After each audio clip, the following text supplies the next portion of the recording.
Hello everybody, Jediwarlock here and welcome back to another video here on the channel. Today, we are returning to the world of Azeroth for a lore theory video on one of my personal favorite capital cities. Darnassus, capital of the Night Elves, is a beautiful combination of nature and civilization that represents elven society. But I think there is more here than what meets the eye in terms of its history. The continuation of my Azeroth's Deep Dives series is coming soon, but I just couldn't pass up an opportunity to share this theory with you all today. So, with all that being said, let's get right into it and explore the world of Warcraft. The Night Elf territory of Teldrassil is a relatively new one. At the start of Classic WoW, it had only been about 4 years since the climactic Battle of Mount Hyjal, during which the Night Elves lost their immortality and one of their most sacred places. Soon after, the Elven Druids, led by Fandral Staghelm, devised a plan to create a new world tree off the stormy coasts of Kalimdor. With the Druids' magic, a gigantic trunk rose out of the ocean and was eventually formed into the land of Teldrassil.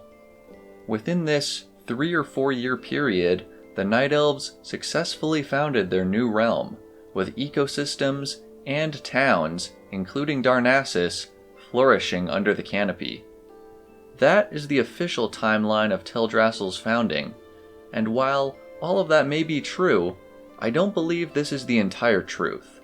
After exploring and researching this topic, I think that Darnassus, or at least parts of it, are older, much older than the tree itself. Let's take a look at the Hall of Justice, home of the Elven Sentinels, and the majestic Temple of the Moon, the spiritual site for Elun's priestesses. The white marble colonnades, the massive scale of the architecture, and the visible wear and age of the towers all seem to indicate these structures are ancient, not recently built. In terms of supporting evidence, look no further than the rest of Darnassus.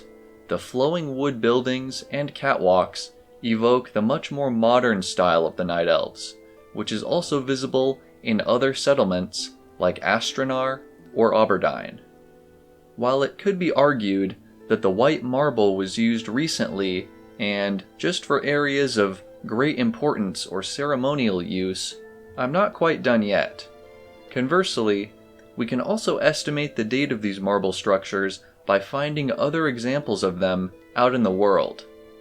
The Bay of Storms in Ajara is a prime example of this, with the same white towers, domes, and columns dotting the sunken landscape. These ruins of Eldorath existed before the Great Sundering over 10,000 years ago, and I find it hard to argue that the origin of the Darnassus structures is any time more recent than that. The style is much more consistent with that of the ancient Kaldora Empire, a pretty far stretch from the woodworked pavilions and homes we can see in modern Night Elf society. At this point, we have this claim that part of a 4-year-old city is actually over 10,000 years old. But how did it get here? I think the answer is more simple than it might appear. The Sundering broke apart the world into the continents we know today, and in the process, massive chunks of land were lost beneath the sea. The ruins and landforms we see in neighboring areas, like Darkshore and the Zoram Strand, are evidence of this cataclysmic destruction. And it's not hard to believe that a coastal city like pre-Darnassus could be caught up in a sinking landmass. After sitting in ruin for over 10,000 years, the city would be risen by the efforts of the Druids during the creation of Teldrassil. We know the tree isn't just magical wood and leaves. It has plenty of rock and soil to support the ecosystems within the tree itself. And in my mind, I picture the growing tree acting as a giant bowl that scooped up the ocean sediment and the remains of pre-Darnassus with it, the white marble structures becoming the centerpieces for the new home of the elves.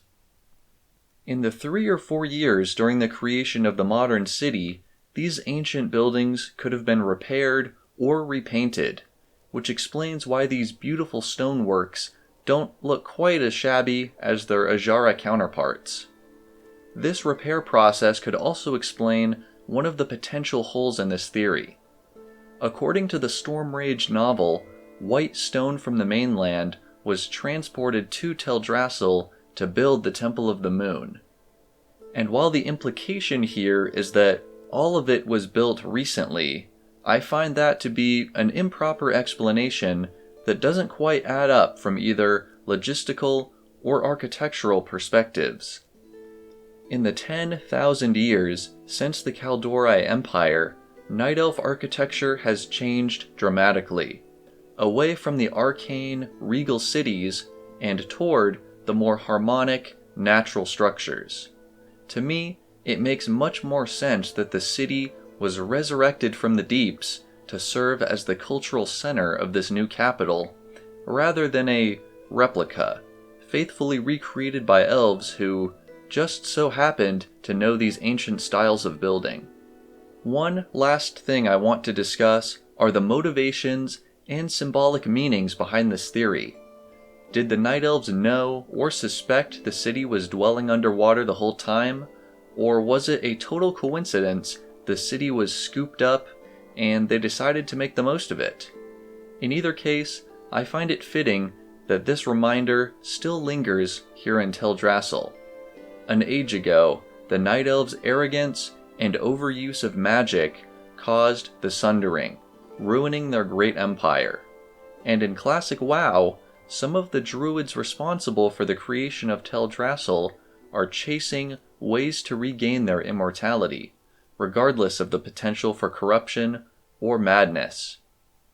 These parallels of hubris and power between the two time periods are really interesting to me from a narrative standpoint, and really just confirm in my mind how well this theory could work. The echoes of the past still appearing in the supposed reformed elven society of today. This is definitely not the last time I'll be covering the Night Elves here on my channel, but for now, I hope I've demonstrated to you all that part of Darnassus is not what it seems. Thank you all so much for watching.